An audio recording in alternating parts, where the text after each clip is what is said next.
Sejak aku menemukan foto itu, jam 2.13 bukan lagi sekadar waktu. Itu seperti pintu. Pintu menuju sesuatu yang bukan milikku. Ingatan yang bukan milikku.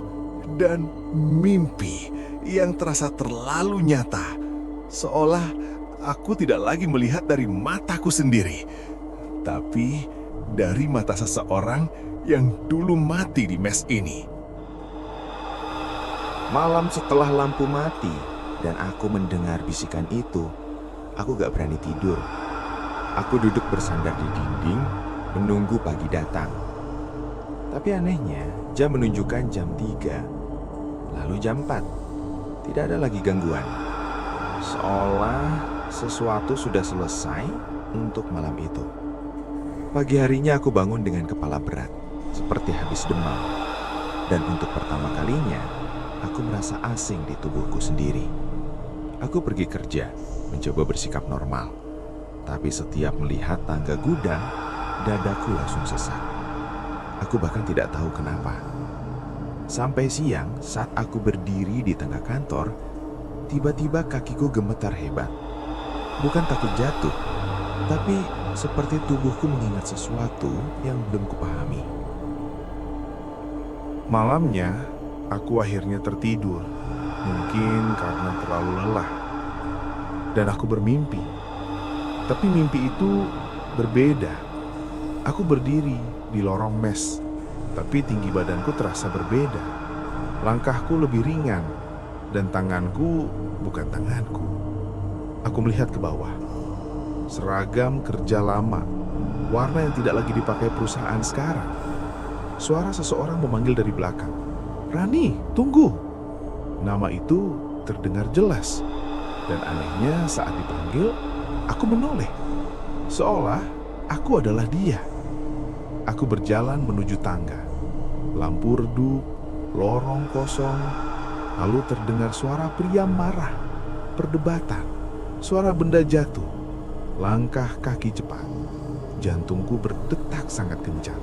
Tapi bukan jantung Arga. Itu jantung orang lain. Tiba-tiba ada dorongan keras dari belakang. Pandangan berputar. Tangga, langit-langit, lampu, semuanya berputar cepat. Dan tepat sebelum tubuh menghantam lantai, aku terbangun. Aku langsung melihat jam. 2.13. Tubuhku basah oleh keringat. Dada sakit, seperti benar-benar jatuh. Lalu, dari lorong, langkah itu datang lagi. Pelan, berat, berhenti di depan pintu. Kali ini, aku tidak takut seperti sebelumnya. Aku justru merasa dikenali. Seolah seseorang di luar sana tahu aku mulai mengerti. Ada suara gesekan lagi, seperti sesuatu diseret di lantai. Dan tiba-tiba, bayangan jatuh menutupi celah bawah pintu. Bukan satu bayangan, 2.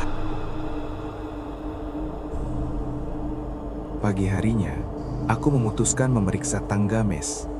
Tangga tua, catnya mengelupas, pegangan besinya dingin. Di anak tangga keempat, ada noda gelap yang tidak rata. Sudah ditutup cat berkali-kali, tapi masih terlihat samar. Aku menyentuhnya, dan kepalaku langsung berdenyut hebat. Suara benturan keras, teriakan, dan rasa sakit bukan di tubuhku, tapi di kepalaku. Muncul sekilas, lalu hilang. Aku mundur cepat, napasku kacau. Saat itu, aku tahu, mimpi semalam bukan sekedar mimpi. Itu potongan kejadian. Saat sarapan, aku sengaja duduk dekat Pak Darto. Aku bilang pelan, "Pak, dulu ada yang jatuh dari tangga ya." Sendok di tangannya berhenti. Dia menatapku lama, terlalu lama. Siapa yang bilang? Aku tidak menjawab. Dia menghela nafas, lalu berkata, "Banyak yang pindah dari mes ini bukan karena takut hantu, tapi karena ingatan. Kalimat itu menggantung, tidak selesai. Sebelum pergi, dia menambahkan, "Kalau jam 2:13 datang, dengarkan saja, jangan melawan." Malam berikutnya, aku sengaja tidur lebih awal. Aku ingin tahu, apakah mimpi itu akan kembali. Dan benar saja, aku kembali berada di lorong sebagai orang lain. Suara pria berdebat semakin jelas. "Jangan lapor ke HR, kamu nggak ngerti mereka." Suara pukulan, napas terengah, langkah mundur. Aku atau Rani mencoba lari, tapi seseorang menarik lenganku. Pegangan keras, suara benda logam jatuh. Lalu dorongan lagi. Saat tubuh jatuh, aku melihat sesuatu di atas tangga. Seorang anak kecil berdiri diam menyaksikan semuanya. Wajahnya tidak jelas, tapi jaketnya aku mengenalnya. Itu jaket masa kecilku. Aku terbangun lagi. Tepat 2:13. Tanganku gemetar. Air mata, entah kenapa, mengalir sendiri. Langkah di lorong kembali datang. Kali ini berhenti lebih lama di depan pintu. Tidak ada ketukan, hanya suara pelan seperti seseorang duduk di luar, bersandar pada pintu. Aku duduk di lantai di sisi dalam tanpa membuka. Dan untuk pertama kalinya, aku berkata pelan. Aku ingat sedikit. Di luar terdengar suara napas, lalu tangisan singkat yang langsung berhenti.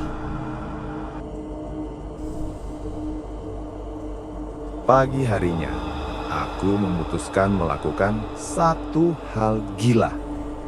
Aku pergi ke ruang arsip lama kantor, mencari data penghuni mes dulu. Setelah berjam-jam mencari, aku menemukan satu berkas. Nama Rani Pramesti. Status meninggal, kecelakaan tangga. Di bawahnya ada laporan saksi. Saksi anak, nama dirahasiakan. Tanganku dingin. Aku membuka halaman terakhir dan menemukan foto kecil hitam putih buram. Seorang anak laki-laki berdiri di depan mes, memakai jaket yang sama dengan jaket masa kecilku. Di belakang foto ada tulisan tangan. Anak ini melihat semuanya, tapi tidak pernah bicara. Dan tepat saat aku membaca kalimat itu, lampu arsip mati mendadak.